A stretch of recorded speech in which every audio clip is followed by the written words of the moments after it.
तो जब सोडियम ने एक इलेक्ट्रॉन दिया है तो इसके ऊपर एक पॉजिटिव चार्ज आएगा, और क्लोरीन ने एक इलेक्ट्रॉन लिया है तो इसके ऊपर एक नेगेटिव चार्ज आएगा। तो सोडियम की ऑक्सीडेशन स्टेट हो गई +1 और क्लोरीन की ऑक्सीडेशन स्टेट हो गई -1।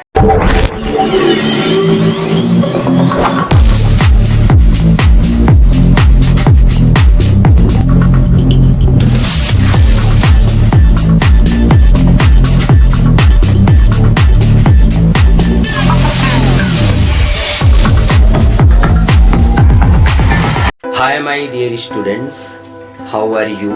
आज हम डिस्कस करेंगे वैलेंसी एंड ऑक्सीडेशन स्टेट में क्या डिफरेंस होता है। Difference between valency and oxidation state. Basically कई बार आपको बताया गया है the number of valence electrons which take part in chemical bond formation के बराबर होती है।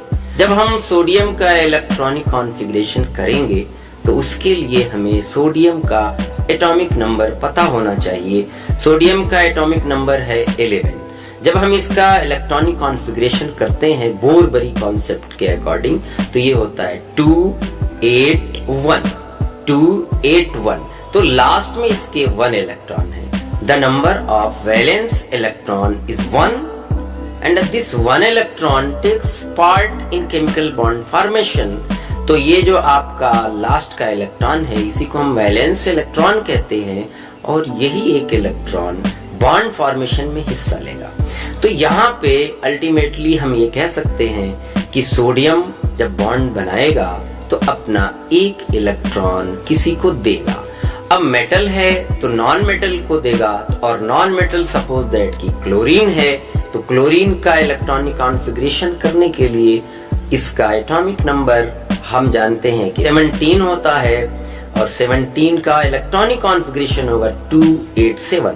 तो सोडियम जब इसको एक इलेक्ट्रॉन देगा, क्लोरीन अपने आउटर मोस्ट इलेक्ट्रॉन में एक इलेक्ट्रॉन और ऐड कर लेगा जो कि सोडियम ने दिया है, और ये अपना ऑक्टेट पूरा कर लेगा। अब दोनों स्टेबलाइज होकर सोडियम क्लोराइड मॉलिक्यूल बना देंगे NaCl। तो सोडियम की भी वैलेंसी 1 हुई और क्लोरीन की भी वैलेंसी 1 हुई। लेकिन अब अगर कोई पूछता है कि सोडियम की ऑक्सीडेशन स्टेट क्या होगी और क्लोरीन की ऑक्सीडेशन स्टेट क्या होगी, तो oxidation state is the number of charges gained by any element or atom is called oxidation state. तो जब सोडियम ने एक इलेक्ट्रॉन दिया है तो इसके ऊपर एक पॉजिटिव चार्ज आएगा, और क्लोरीन ने एक इलेक्ट्रॉन लिया है तो इसके ऊपर एक नेगेटिव चार्ज आएगा। तो सोडियम की ऑक्सीडेशन स्टेट हो गई +1 और क्लोरीन की ऑक्सीडेशन स्टेट हो गई -1। अब इसी तरह से अगर हम कैल्शियम क्लोराइड को सपोज करते हैं CaCl2, तो Ca का इलेक्ट्रॉनिक कॉन्फ़िगरेशन आपका हो जाएगा 2882। 8 2 10, 8 18 2 20, यानी कैल्शियम का जो एटॉमिक नंबर होता है वो 20 होता है, और इसके लास्ट में 2 इलेक्ट्रॉन्स आते हैं। इसी तरह से फिर Cl का इलेक्ट्रॉनिक कॉन्फ़िगरेशन 287। यहाँ पे 2 क्लोरीन एटम है, तो 2 क्लोरीन एटम का मतलब ये है कि एक क्लोरीन एटम एक इलेक्ट्रॉन लेगा और दूसरा क्लोरीन एटम भी एक ही इलेक्ट्रॉन लेगा। तो इस तरह से करके कैल्शियम 2 इलेक्ट्रॉन अपने दे देगा और बन जाएगा CaCl2।